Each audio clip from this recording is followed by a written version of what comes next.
우리 찬양의 고백이, 우리 입술의 고백이 우리의 마음의 고백될 수 있기를 간절히 축원드립니다. 하나님께서는 은혜를 사모하는 자에게 은혜를 주십니다. 여러분, 우리 각 사람의 마음 가운데요, 하나님에 대해서 은혜를 사모하고 또 주님께서 베풀어 주실 은혜를 소망하는 사람에게 하나님께서는 더 큰 은혜를 우리에게 부어 주시는 분이시기 때문입니다.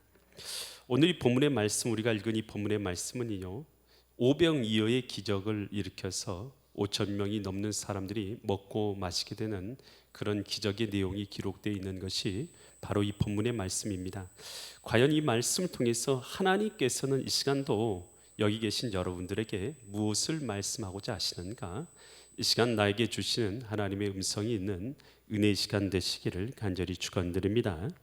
요한복음 6장 1절 말씀도 보면요, 요한복음 6장 1절, 그 후에 예수께서 디베랴의 갈릴리 바다에서, 이 바다라고 기록되어 있지만요, 여기는 실제로는 바다가 아니고 호수입니다. 이것은요, 너무 커서 사람들이, 당시의 사람들은 너무 큰 호수였기 때문에 이것을 바다라고 불렀지만 실제로서는 이건 담호수예요. 그러니까 짠물이 들어있지 않은 호수입니다.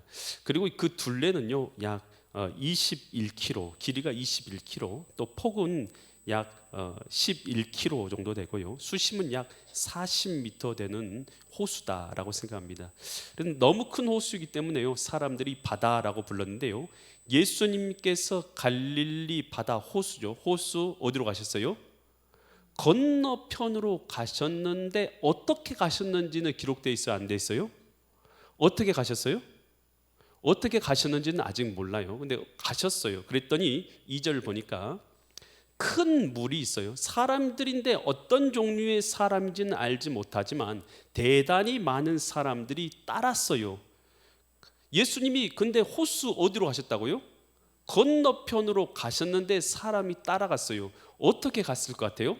여기는 나와 있지 않아서 어떻게 갔는지는 모르겠어요. 그런데 병든 자에게 행하시는 표적을 보았습니다. 그러니까요, 예수님께서 이 갈릴리 바다라고 불려지는 호수 건너편으로 어떻게 가신지는 모르지만 가셨어요.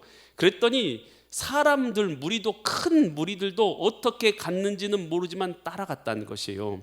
어떻게 갔을 것이냐? 마태복음 14장 13절에 어떻게 갔는지가 기록되어 있어요. 마태복음 14장 13절 말씀 보니까 예수께서 들으시고 뭘 타고 하셨어요? 이 공간 복음이라 있어요. 똑같은 내용들을 다른 성경에서 이렇게 언급해 주고 있어요. 그런데 여기서 보니까 뭘 타고 하셨다고 나와 있어요? 예수님께서는 배를 타고 갈릴리 호수를 건너가셨다라고 기록되는 거예요. 그러니까 배를 타고 건너가셨고, 따로 계속해서 그 구절 보여주시겠어요? 따로 빈들에 가시니 물이 큰 물이라고 했죠. 큰 무리는 어떻게 갔어요? 여러 고을로부터 어떻게 해요? 여러분 잘 보세요. 예수님께서는 뭘 타고 가셨어요? 배를 타고 가셨어요. 그러니까 가로질러 가셨을 거 아니겠어요? 배 타고 가로질러 가셨고, 사람들은 어떻게 가셨다고요? 걸어서 갔어요. 여러분, 저는 갈릴리 호수에 가서요, 그곳을 배를 타본 적이 있습니다만요, 여러분, 이 가로질러 가는 것도요 상당한 시간이 걸리더라고요. 그냥 배 타고 건너가는 것도. 그러면 사람들이요 그것을요 걸어서 따라갔다고 했잖아요. 다 배가 그만큼 없으니까 걸어서 따라갔어요.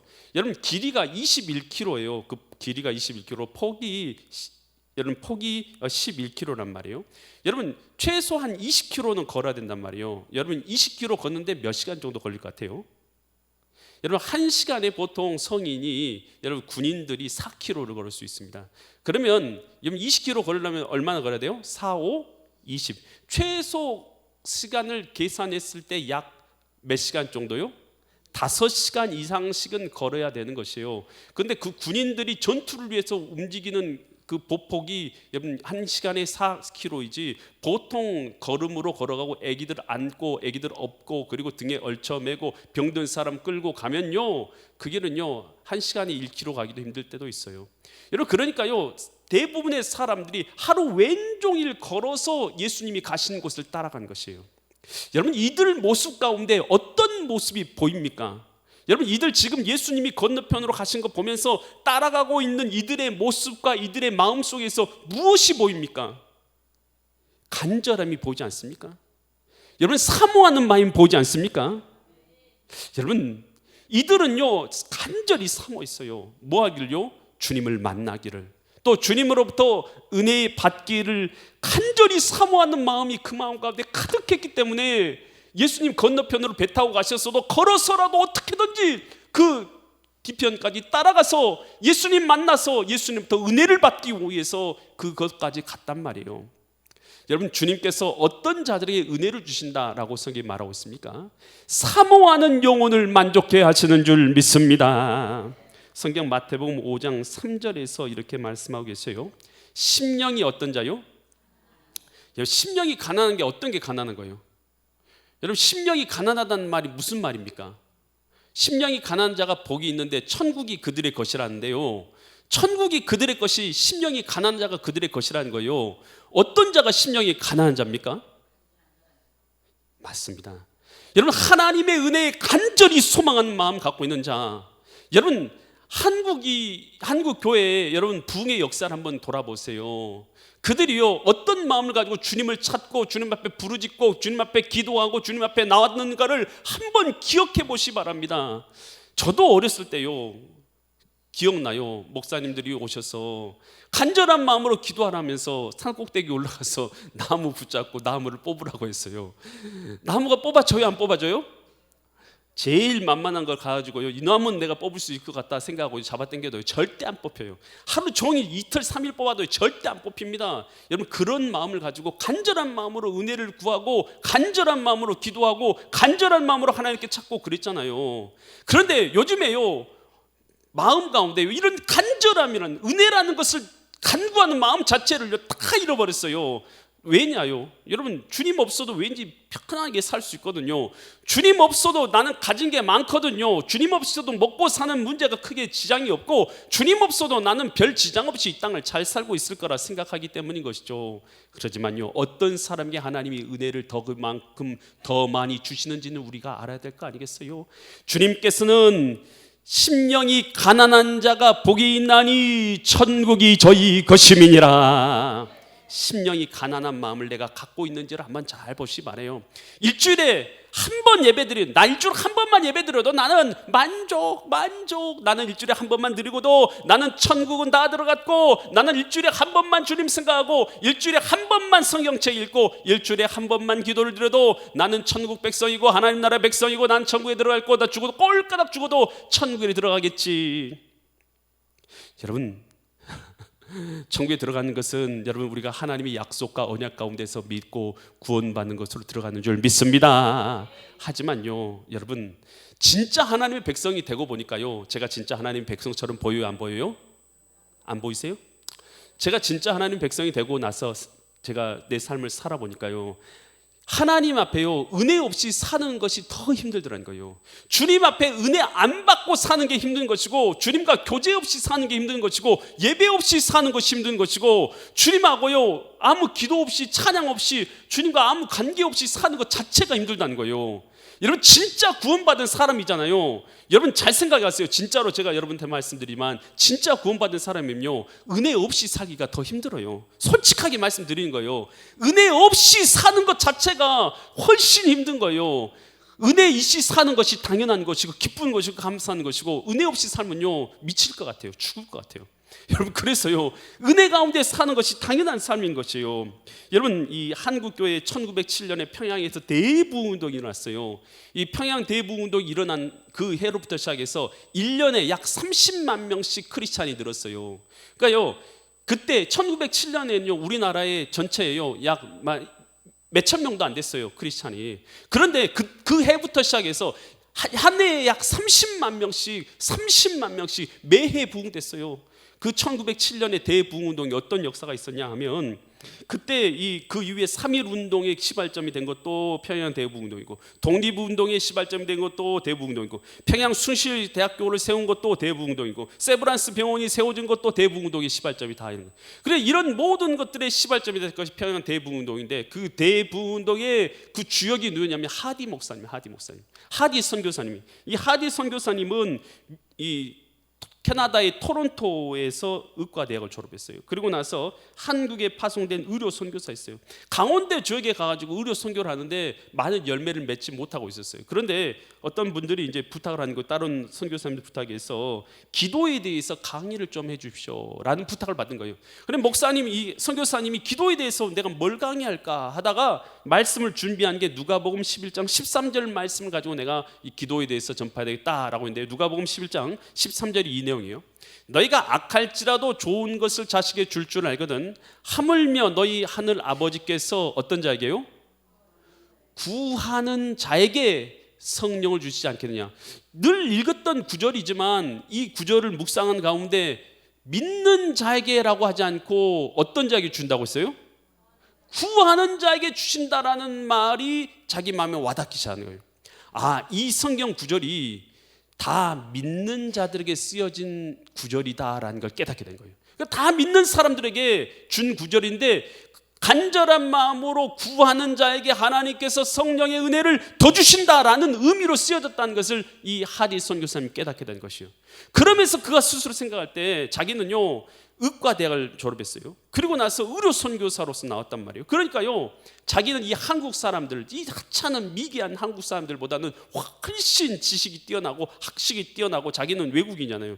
이 백인이잖아요. 백인이니까 이 동양인의 정말 보잘것없는 그런 자들보다 자기는 훨씬 우월한 사람이라는 교만이 그 마음 가운데 항상 자리 잡고 있었던 것이에요. 그러다가 이 말씀이 자기의 마음을요, 말씀이 자기를 치는 것을 경험한 거예요.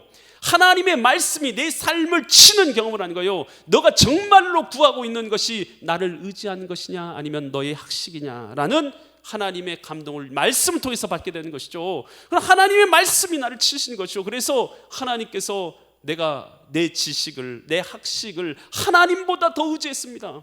내가 성령을 의지하는 것보다 학식을 더 의지했네요 라고 하나님 앞에 회개하기 시작합니다. 하디 선교사님이 회개하고 있는 가운데 하나님께서 그 마음을 성령으로 충만하게 하신 줄 믿습니다. 그가 충만하게 되어져서요, 그러니까 사람들 만나는 사람들에게 그가요 자기에게 일어났던 하나님의 역사에 대해서 전파하기 시작한 거예요. 그랬더니 사람들이 그 말을 듣자마자 자기들도 하나님의 은혜를 구하는 자리로 나가기 시작했다는 것이에요. 여러분, 다 믿는 자들에게 구하라고 말씀하신 거예요. 믿는 자가 아니라 구하는 자에게 성령을 선물로 주시리라. 그래서 성령의 은혜를 충만하게 구하는 것은요, 사모하는 마음이 있어야 돼요. 은혜를 구하는 마음이 있어야 되는 것입니다. 주님 앞에 나와서 간절한 마음으로 은혜를 구해야지요. 주님 앞에 은혜 없이 살아갈 수 없는 자인 것을 알고 주님 내게 은혜를 주시지 않으면 나는 살아갈 수 없습니다 라는 마음으로 주님 앞에 구하는 자들에게 하나님은 은혜를 주시는 줄 믿습니다.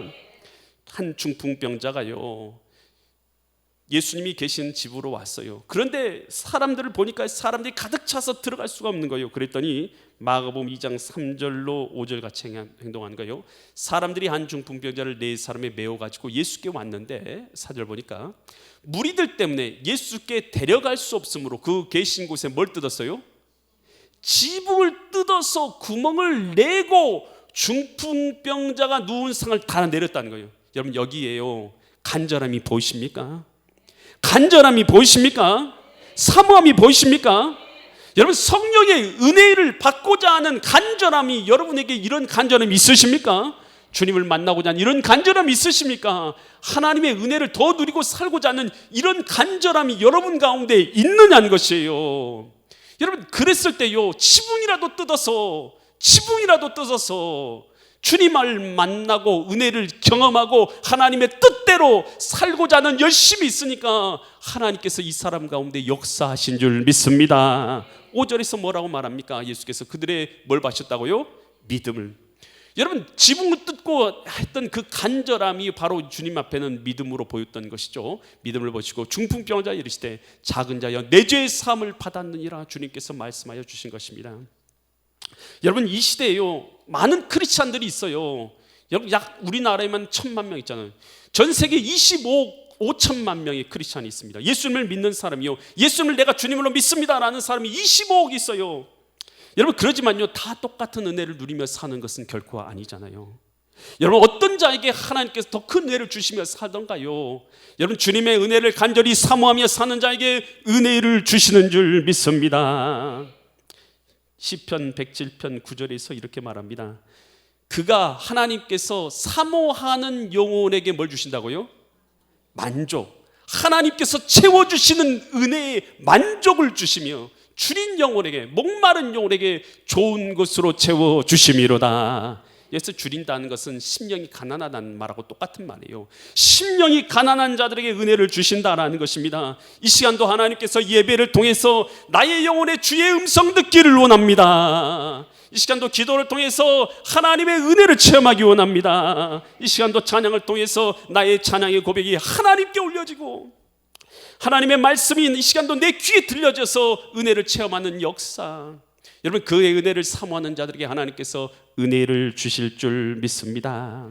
그때 요한복음 6장 5절로 9절처럼 예수님께서 말씀하셔요. 예수께서 눈을 들어 큰 무리가 자기에게 오는 것을 보시고 빌립 제자에게 말한 거예요.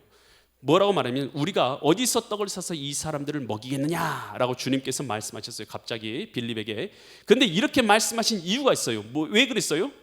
친히 어떻게 하실지 예수님은 있어요? 보관이 있어요? 없어요? 있어요. 보관을 가지고 계셔요. 그런데 빌립을 뭐 하고자 했어요? 시험해야 돼. 그 믿음을요 확인해 보기 원하시. 믿음을 시험해 보도록 하기 위해서 빌립이 어떻게 할지 믿음을 시험하기 위해서 주님께서 어떻게 하겠느냐라고 물어보신 것이에요. 그랬더니 빌립이 어떻게 합니까? 빌립이 대답하되 각 사람으로 조금씩 받게 할지라도 얼마나 필요하다고요?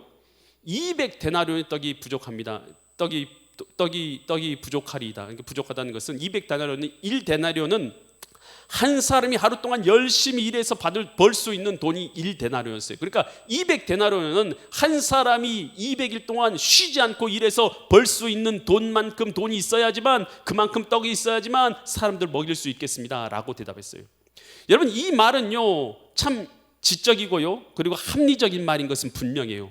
여러분, 그런데요 이 안에는요 아무런 예수님에 대한 믿음이나 신뢰나 믿음의 동참함이나 주님께서 원하시는 것은 아무것도 들어있지 않아요. 그 모습을 그 옆에서 보고 있었던 사람이 있어요. 8절 보세요. 8절. 제자 중 하나 곧 시몬 베드로 형제 누가 등장합니까? 안드레가 예수께 여짜오되, 예수께 말해. 뭐라고 말하냐? 9절 같이 말해요. 여기 한 아이가 있어. 보리떡 몇 개가 있어요? 5개. 물고기 2마리를 가지고 있나이다. 그러나 그것이 이 많은 사람에게 얼마나 되겠습니까? 여러분, 물고기 2마리하고 보리떡 5개 갖고 5,000명이 있는데 그거 먹일 수 있어요, 없어요? 있어요, 없어요? 문제가 해결됩니까, 안 됩니까? 안 되죠. 문제 해결 안 돼요. 내가 갖고 있는 보리떡 5개, 물고기 2마리가 문제를 해결할 수는 없어요. 그런데요 분명한 건 있어요. 뭡니까? 여러분, 주님의 일에 동참하고 있습니까? 동참하고 있지 않습니까? 비록 적어도요 주님의 일에 동참하는 것이, 비록 부족해도 주님의 일에 동참하는 거잖아요. 안드레는요 보리떡 5개 갖고 무슨 일을 할 수 있어요? 몇 명이나 먹을 수 있어요? 하지만 아무것도 아닌 거예요. 하지만 주님의 명령에 동참하고 순종해서 하나님 일에 동참하는 거잖아요. 여러분, 주님께서 우리에게 보호자 하는 것이 뭡니까? 뭘 보기 원하세요? 여러분의 삶과 믿음을 통해서 주님이 뭘 보기를 원하십니까? 여러분, 우리가 학식은 많이 쌓는 거 주님께서 원하세요? 합리적 판단, 데나리온 200데나리온은 족합니다. 그것도 부족합니다. 여러분, 이 판단을 주님이 원하십니까? 비록 부족해도요 주님의 명령대로 순종해서 살아가고 주님의 뜻에 동참해서 살아가려 하는 것, 주님께서는 그것을 원하고 계신 줄 믿으시 바랍니다. 비록 내가 어떤 봉사 일을 하는데요 내가 다 감당 못해, 그래도 동참해서 감당하는 거 주님께서 원하시는 거 아니겠어요? 여러분, 주님 앞에요 오늘 헌신한 일이 있어요. 비록 다 감당하지 못하더라도 함께 동참해서 헌신하는 거예요. 주님께서 그거 바라시는 건 아니냐는 거예요. 섬기는 일, 봉사하는 일, 전도하는 일도 마찬가지 아니겠어요? 내가 나가서 몇 명이나 전도하겠어? 내가 누구를 만나서 어떻게 하겠어? 비록 나를 통해서 한 영혼도 구원되지 못한다 하더라도 주님께서 원하시는 것은 나를 통해서 동참하는 것인 줄 믿으시 바랍니다. 이게 바로 뭐기 때문에요? 순종이고 믿음이기 때문인 거예요. 주님께서요 빌립에게 뭐라고 말씀하시는 거예요? 빌립에게 뭘 보려고요? 그 믿음이 있는지 보려고 하신 거예요. 주님께서 원하시는 것은요 우리가 순종으로 동참하는 것인 줄 믿으시 바랍니다. 가나안 땅에요 첫 번째 성으로 만난 성이 무슨 성이에요? 여리고성을 만났잖아요. 여리고성을 만났는데 주님께서 어떻게 말씀하셨어요? 하루에 몇 바퀴 도라고요? 한 바퀴씩 6일 동안 돌고 7일째는 몇 바퀴 도라고 했어요? 7바퀴를 돌고 함성을 지르라고 했어요. 여러분 왜 주님께서 이렇게 명령을 내리십니까? 그냥 무너뜨려주면 피곤 안 하고 좋잖아요. 우리 그냥 뭐 돌아요 그거 힘들겠시리. 주님 귀찮잖아요. 그냥 무너뜨려 주세요. 그럴 수도 있잖아요. 근데 주님이 그렇게 하지 않고 주님의 뜻은 뭐예요? 주님의 말씀에 순종하는 거 아니겠습니까? 여러분 그 이스라엘 백성 모든 백성들이 전부 다 아침에 일찍 일어나서요 동특이 그 점에 다 나와서 주님의 명령에 순종해서 행한 거예요. 이게 뭔 줄 아세요? 이게 믿음의 순종인 줄 믿습니다. 주님께서 저와 여러분에게 보기 원하시는 게 뭘 것 같아요? 주님께서 우리에게 보기 원하시는 것은 다른 것이 아니라 나의 믿음인 줄 믿습니다. 여러분 주님께서 보기 원하는 건 나의 믿음의 순종이에요. 동참하는 것이에요. 비록 내 힘으로 못하더라도 주님의 뜻에 순종해 살라고 하는 것, 이걸 주님께서 보려고 하시는 것 아닙니까? 주님께서 우리한테 뭘 보기 원하셔요? 동참해서 주님의 뜻대로 믿음으로 살아가는 믿음을 보기 원하시는 거 우리 주님의 뜻 아니겠습니까? 이 시대에 믿음을 보겠느냐? 주님께서 말씀하며 한탄하시는데 오늘 우리가 여전히 믿음이 없어서 주님의 뜻에 아무것도 동참하지 않고 산다면 주님의 마음이 얼마나 아프시겠냐는 거예요. 여러분 오늘 우리가 주님의 말씀에요 동참하는 믿음이 있을 수 있기를 간절히 축원드립니다. 여러분 미국 필라델피아에요 이 존이라는 13세 이 소년이 있었어요. 이 소년의 집은 너무 가난한 거예요. 가난해서 어쩔 수 없어서요 학교를 다니지 못하고 벽돌 공장에 들어갔어요. 벽돌 공장에서 하루 종일 일하면 당시 돈으로 7센트를 주는 거예요. 7센트를 받아가지고 그것을 가져와서 어머니한테 드리고 그렇게 했어요. 그래서 집안을 이렇게 살아가게 했는데요.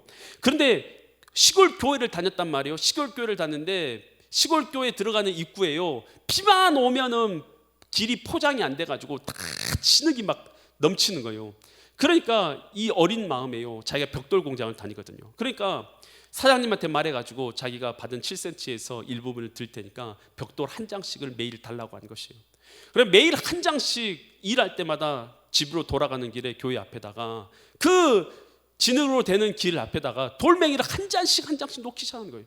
사람이 처음에는요 누가 여기다 돌멩이를 하나씩 놓지 하고 그냥 지나가는 거예요. 교회 다른 사람들은요 그 관심이 없는 거예요. 근데 아이가요 계속해서 한 장씩 놓은 거예요. 한참을 지나다 보니까요 상당한 많이 그 돌멩이가 놓아진 거예요.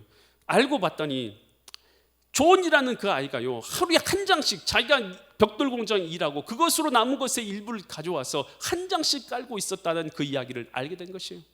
사람들이 그 얘기를 알고 깨닫게 되니까요 형식적으로 신앙생활하고 자기 이기주의로만 신앙생활하고 있고 뭐 본체 만취하면서 신앙생활하는 그 사람들이요 마음에요 찔림이 일어난 것이에요. 그래서 우리가 이거 포장합시다 해서요 그들이요 마음을 모으기 시작한 거예요. 그래요 힘을 모아서요 포장하려고 길을 포장하기 시작한 거예요. 근데 길을 포장하다 보니까요 교회까지 새로 지었다고 그래요. 여러분 길 새로 닦다가 교회 새로 지었다는 거예요. 이 사람이 누구냐? 이 소년 13살의 소년이 누구냐면 존 워너메이커입니다. 나중에 하나님께서 이 소년에게요 하나님께서 물 붓듯이 축복을 해주셔가지고요 미국에서 가장 많은 백화점을 세운 자가 된 사람이 존 워너메이커예요.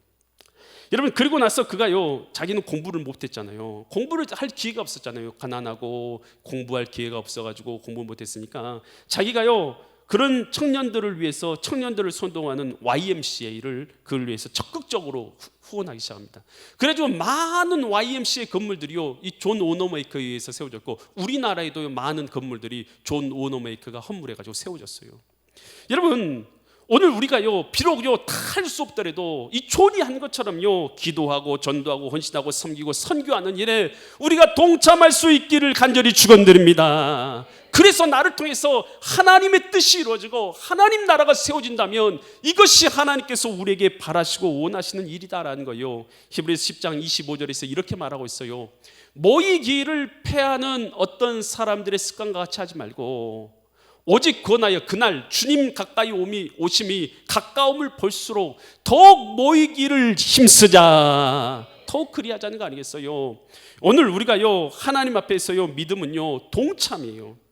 나 하나쯤 빠져도 되고, 나 하나쯤 안 해도 되고, 나 하나쯤 열심히 안 가도 되고, 나 하나쯤 봉사 안 해도 되고, 나 하나쯤 헌신 안 해도 되고, 나 하나쯤 전도 안 해도 나는 된다라고 생각하지만요, 하나님이 나에게 보시기 원하신 것은 나의 믿음과 동참인 줄 믿으시기 바랍니다.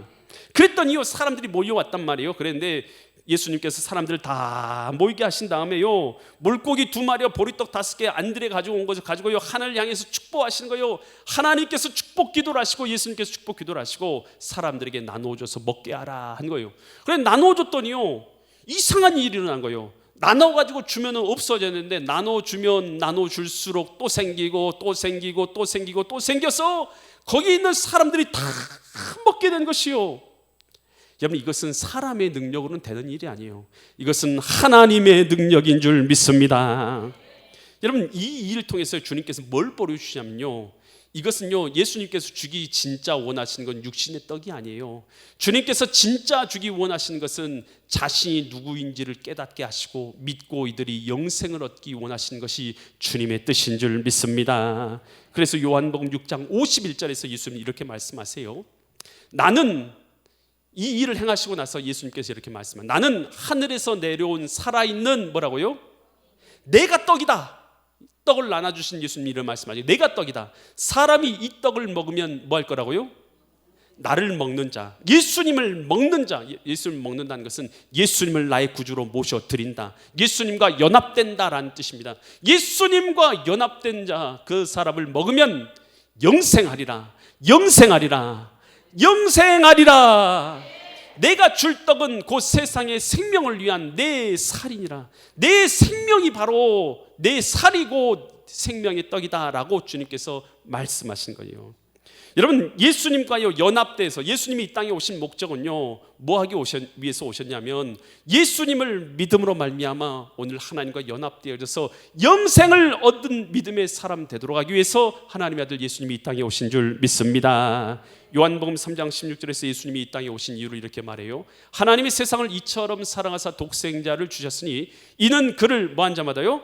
믿는 자마다 멸망치 않고 뭘 얻어요? 영생을 얻게 하려 하심이라. 주님께서 우리에게 오신 이유는요 영생 주시려고 오신 것입니다. 영생을 누려야죠. 영생을 누리도록 영생을 얻도록 오시는 것이에요. 요한복음 11장 25절 26절에서 예수님께서는 이렇게 말씀하세요. 예수께서 이르되 나는, 예수님은 뭐예요? 부활은요 죽지 않는 생명을 가지고 몸으로 부활하는 걸 말해요. 나는 부활이요 생명이니 나를 믿는 자는 죽어도 살겠고 26절 무릇 살아서 나를 믿는 자는 영원히 죽지 아니하리니 이것을 내가 믿느냐. 예수님이 부활이고 영생인 줄 믿으시기 바랍니다. 그래서 요한복음 6장 54절에서 56절에서 예수님은 이렇게 말씀하세요. 내 살을 뭐하고요? 먹고 내 피를 마시는 자는 뭘 가졌고요? 영생을 가졌고 마지막 날에 내가 그를 다시 살리리니 55절 내 살은 참된 양식이요 내 피는 참된 음료로다. 56절 내 살을 먹고 내 피를 마시는 자는 내 안에 가고 나도 그 안에 거하나니. 여러분 우리가 성찬 예식하는 게 바로 이것입니다. 나도 예수님 안에 가고 예수님도 내 안에 가고 뭘요? 예수님의 몸과 피를 마시는 마음으로 이 성찬 예식에 참여한 것이에요. 그러므로 말미암아 예수님과 연합된 믿음 가운데 사는 자가 되는 것, 이것이 성찬을 우리가 행하는 목적인 줄 믿습니다. 누가복음 22장 20절에서 예수님이 이렇게 말씀하셨어요. 저녁 먹은 후에 잔도 그와 같이 하여 이르시되 이 잔은 내 피로 세운 뭐라고요? 새 언약이니 곧 너희를 위하여 푼 것이라. 여러분 예수님의 피를 먹고 마시고 예수님의 피가 우리 마음 가운데 연합된 자는 영생을 가진 하나님의 백성이 된 줄 믿으시기 바랍니다.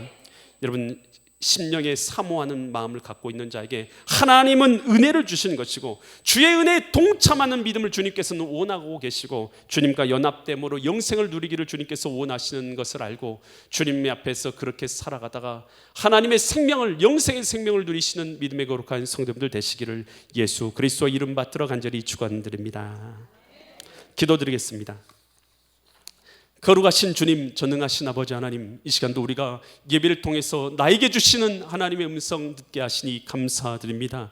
사모하는 영혼에게 좋은 것 주신 아버지 하나님, 이 시간도 은혜를 사모하는 자들 위해 하나님의 은혜를 주신 줄 믿습니다. 심령 가운데 어둠의 영이 다 떠나가고 심령 가운데 하나님 주신 성령의 역사가 임하고 성령께서 다스리시는 은혜를 누리게 하여 주시옵소서. 이 시간도 아버지 하나님, 예수 그리스도의 몸을 먹고 마시던 음식을 먹고 마심으로 주님과 연합되는 믿음의 역사가 일어나게 하여 주시옵소서. 성삼위 아버지 하나님께서 함께 하실 걸 믿사와서 존귀하신 예수 그리스도의 이름 받들어 간절히 기도드립니다. 아멘. 모든 영광을 주님께 올려드립니다. 우리 찬송가 144장 우리 1절 찬양하시면서 오늘 성찬을 위해서 준비해 주시기 바랍니다.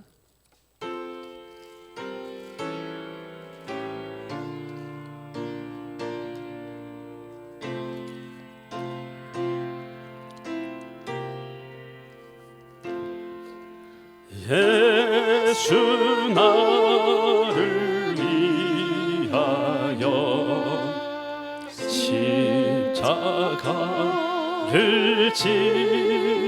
때 세상 죄를 지시고 고초당하셔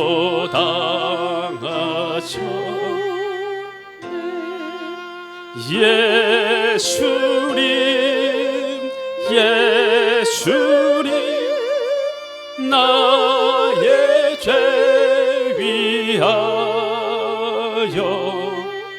법의 피를 흘리니 죄인 받으소서. 주 예수 그리스도께서 잡히시던 날 밤에 떡을 가지사 축사하시고 떼어 주셨습니다. 나도 지금 주님의 이름으로 이 떡을 나누며 십자가에 달리신 주님의 몸을 기념하여 주님의 성찬에 참여하기를 바랍니다. 다 같이 기도드리겠습니다. 이것은 나의 몸이라 너희를 위하여 준 것이니 너희는 이것을 행하여 나를 기념하라 하셨습니다. 사랑하시는 아버지 하나님, 세우신 뜻을 의지하여 주의 성찬상을 베풀고 떡을 나누고자 하오니 이 떡이 신령한 영생의 떡이 되게 하여 주시옵소서. 예수님의 이름으로 기도드립니다. 아멘. 예수 나를 위하여.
십자가를 지심은 무슨 죄가 있나 저 무지한 사람들 메시아 죽였네 예수님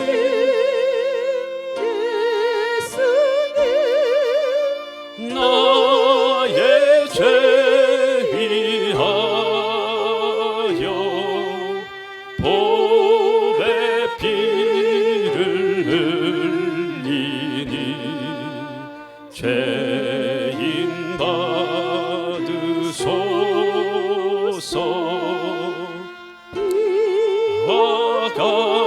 같이 붉은 죄 없는 이 가운데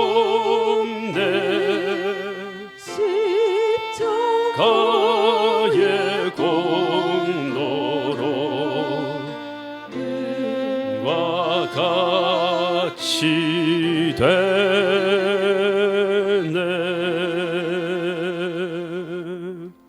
받지 못하신 분 있으시면 거수해서 표현해 주시겠습니까?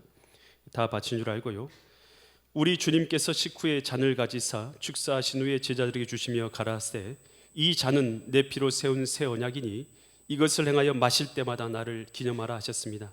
우리도 이 잔을 받을 때 합당하고 거룩하게 받음으로 언약의 축복이 새로워지기를 바랍니다. 다 같이 기도드리겠습니다. 거룩하신 아버지 하나님, 저희가 주님의 잔을 받으려 하옵니다. 우리를 위하여 흘리신 이 피로 만 백성의 죄를 사하셨으며 이 잔을 받고 우리 주님의 사랑을 본받아 우리도 서로 용서하고 사랑하게 하여 주시옵소서. 예수님의 이름으로 기도드립니다. 아멘. 예수 나를 위하여.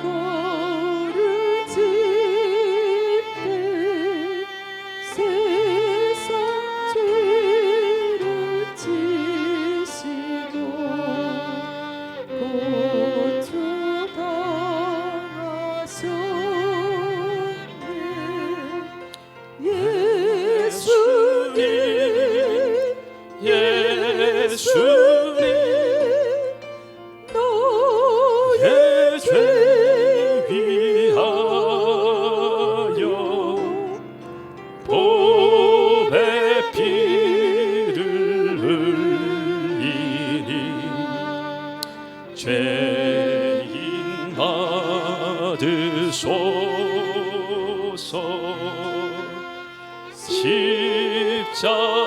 십자가를 지심은 무슨 죄가 있나 저무지할 사람들 메시아 죽였네.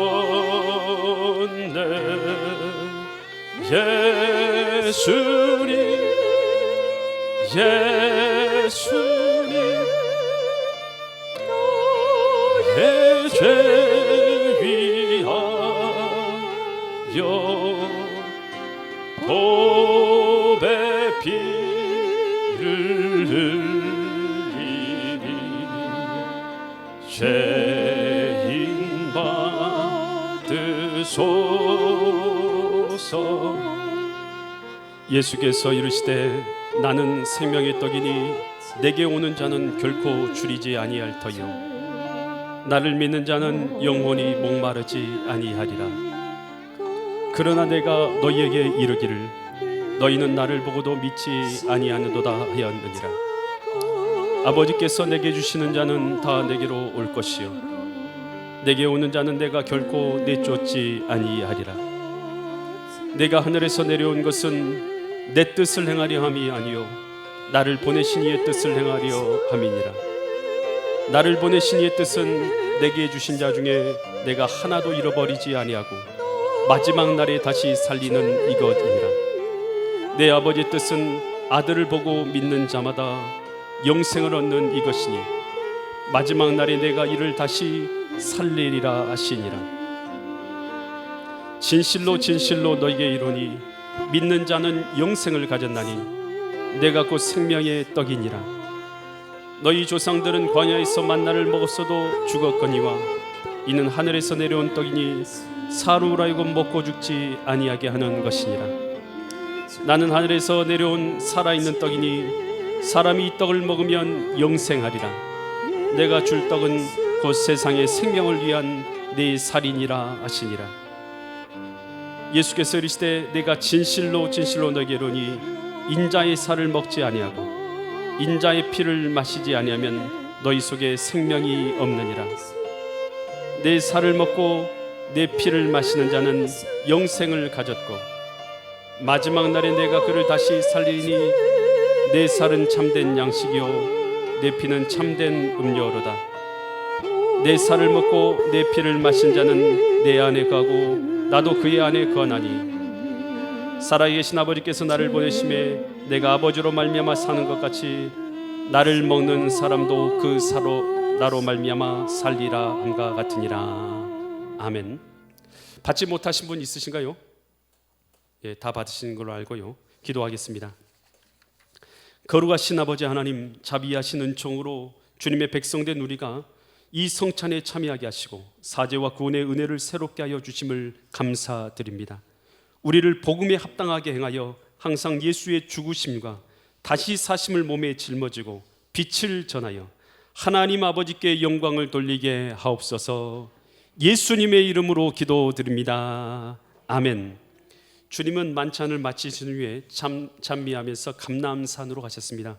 이제 우리도 일어나서 찬송가 143장을 찬양드리겠습니다.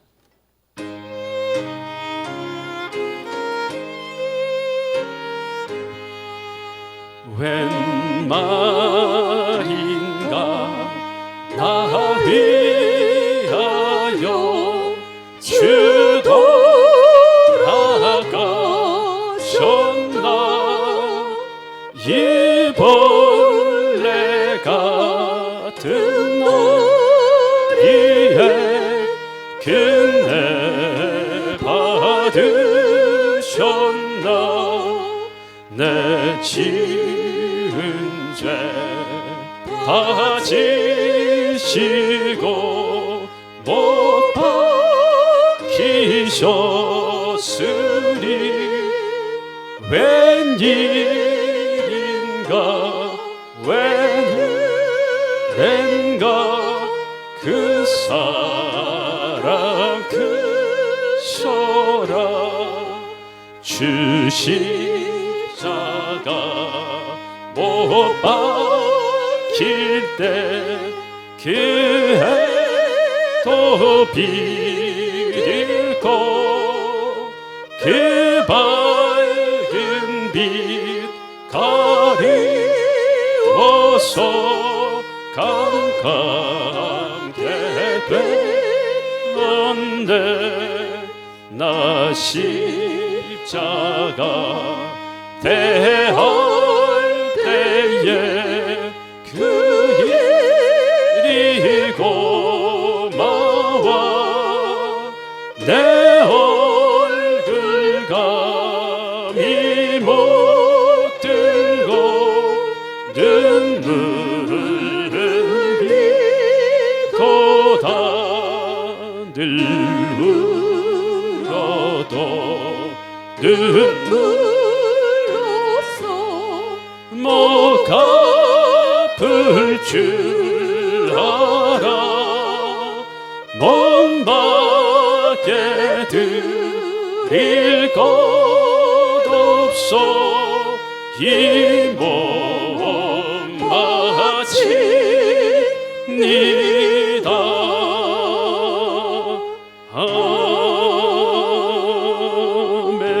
아멘. 기도드립니다.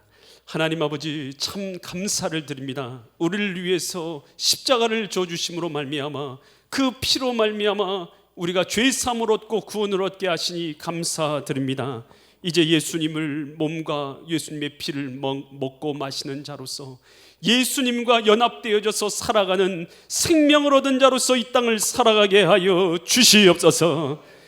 이 땅 마감하는 순간에 두렵고 떨림으로 염려로 근심으로 이 땅 마감하는 자들 한 사람도 없게 하여 주시고, 주님 앞에 서게 된 날이 내게 인생의 최고의 기쁨 날 되는 믿음의 사람들 되게 하여 주시옵소서.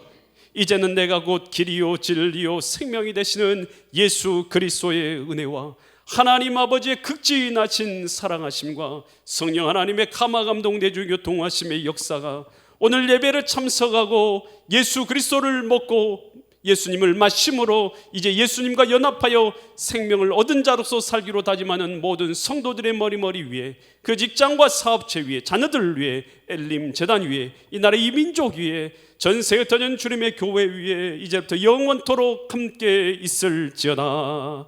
아멘.